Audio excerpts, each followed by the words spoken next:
Jadi ceritanya gini, ada sebuah undang-undang yang menjanjikan keterbukaan penuh. Tapi alih-alih dapat jawaban, jutaan halaman dokumen malah memunculkan sebuah tuduhan baru yang mengejutkan. Dan anehnya, memo-memo penting dari FBI yang bisa menjelaskan semuanya, raib. Loh kok bisa? Oke, semua ini berawal dari sini teman-teman. Namanya Undang-Undang Transparansi Berkas Epstein. Tujuan dibuatnya tuh simple banget. Buka semua catatan soal Jeffrey Epstein ke publik. Pengecualiannya, wah dibuat super ketat. Intinya, kita semua harus tahu kebenarannya, tanpa ada yang ditutup-tutupi. Dan begitu jutaan dokumen itu dibuka, bam, muncul ringkasan internal FBI ini. Di dalamnya ada tuduhan yang belum terverifikasi, tapi tercatat secara resmi. Dan tuduhan ini, ya udah bisa ditebak, langsung bikin geger dunia politik. Nah, ini dia pertanyaan utamanya. Pertanyaan yang jadi inti pembahasan kita kali ini. Dokumen-dokumen yang seharusnya bisa kasih kita konteks, yang bisa membuktikan atau menyangkal tuduhan tadi, kok nggak ada di tumpukan berkas publik itu? Kenapa coba? Yuk, kita bedah pelan-pelan. Gimana ceritanya undang-undang yang niatnya buat transparansi, malah membuka tuduhan dan misteri baru? Jadi, kronologinya tuh cepat banget loh. November 2025, undang-undangnya diteken. Akhir Januari 2026, dokumennya dilepas ke publik. Tapi, cuma dalam hitungan minggu, para jurnalis langsung sadar. Tunggu dulu, kok ada yang aneh? Bagian-bagian penting dari puzzle ini kayaknya sengaja dihilangkan. Yang bikin undang-undang ini powerful banget, itu mandatnya yang hampir tanpa kompromi. Idenya jelas. Bongkar semua rahasia, nggak peduli siapa yang bakal kena. Pengecualiannya dibuat sempit banget, jadi hampir nggak ada celah buat ngeles. Oke, sekarang mari kita lihat apa aja sih yang beneran kita temukan dari dokumen-dokumen yang sudah dirilis. Jadi, di antara jutaan halaman itu, ada beberapa dokumen yang langsung jadi sorotan. Pertama, ada presentasi PowerPoint internal FBI. Nah, disinilah tuduhan itu disebut secara eksplisit. Dan yang kedua, ini yang bikin bingung. Kita cuma dikasih 1 dari total 4 memo wawancara dengan wanita yang diduga sebagai penuduh. Cuma 1 dari 4. Aneh kan?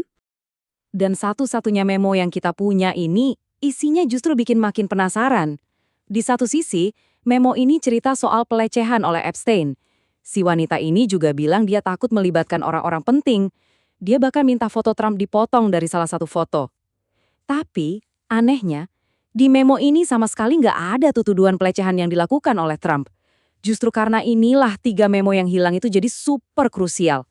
Nah, ini dia yang membawa kita ke jantung misterinya. Dokumen-dokumen yang seharusnya ada, tapi entah kemana. Coba ingat angka ini, 4. FBI mewawancarai wanita ini 4 kali. Artinya, ada 4 kesempatan berbeda buat mendokumentasikan ceritanya secara utuh. Tapi, dari 4 wawancara itu, cuma 1 memo yang dilepas ke publik. 3 lainnya, yang sangat mungkin isinya jauh lebih detail, hilang dari peredaran. Mungkin Anda bertanya, gimana kita bisa yakin ada memo yang hilang? Jangan-jangan cuma spekulasi. Jawabannya, bukan. Para jurnalis melakukan kerja investigasi yang keren banget buat membuktikan keberadaan memo-memo ini. Jadi begini cara mereka membuktikannya, kayak detektif digital gitu. Mereka dapat log bukti dari tim pengacara Maxwell. Dari situ, mereka nemuin nomor seri unik dari FBI untuk setiap dokumen. Nah, nomor-nomor ini lalu dicocokkan dengan database publik Departemen Kehakiman. Hasilnya, 3 nomor seri itu nggak ada. Jadi, ini bukan asumsi, ini bukti digital. Dokumennya ada, terdaftar, tapi nggak dirilis. Dan ini bukan cuma selembar 2 lembar ya. Totalnya, diperkirakan ada sekitar 53 halaman wawancara dan catatan terkait yang hilang. Itu lubang informasi yang besar banget. Terus apa dong kata pihak berwenang soal dokumen yang hilang ini? Nah, disinilah ceritanya makin kusut. Jadi kita punya 3 narasi yang saling bertentangan. Di satu sisi ada Departemen Kehakiman yang ngotot kami sudah patuh hukum. Di sisi lain, Gedung Putih bilang, hey, kan Trump yang tanda tangan undang-undang transparansi ini. Terus, di tengah-tengah, para kritikus nunjukin bukti nomor seri dan menuduh pemerintah sengaja menyembunyikan informasi. Jadi, siapa yang benar? Dan ini dia ironi terbesarnya. Orang yang paling getol menyerukan agar dokumen ini dibuka, yang bilang publik berhak melihatnya, sekarang justru jadi pusat kontroversi karena dokumen yang ditahan di bawah undang-undang yang dia sahkan sendiri. Penting juga buat dicatat loh kalau kekhawatiran ini datang dari berbagai arah politik. Bahkan anggota Kongres dari Partai Republik kayak Thomas Massie yang ikut memperjuangkan undang-undang ini menyuarakan keprihatinan serius. Dia sampai membandingkan situasi ini dengan skandal Watergate. Wow. Pada akhirnya, semua ini membawa kita kembali ke konflik utamanya. Dan apa artinya ini semua bagi akuntabilitas publik?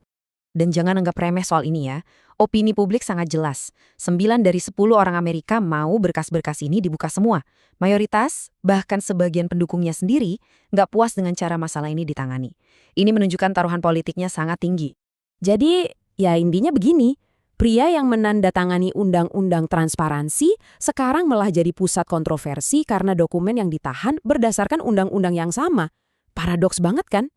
Jadi, disinilah kita sekarang. Di jalan buntu. Ada tuduhan yang tercatat, tapi ada juga penyangkalan. Ada undang-undang yang menuntut keterbukaan, tapi ada pemerintah yang mengklaim sudah patuh, meskipun buktinya meragukan. Semuanya terkunci, nggak ada yang bergerak.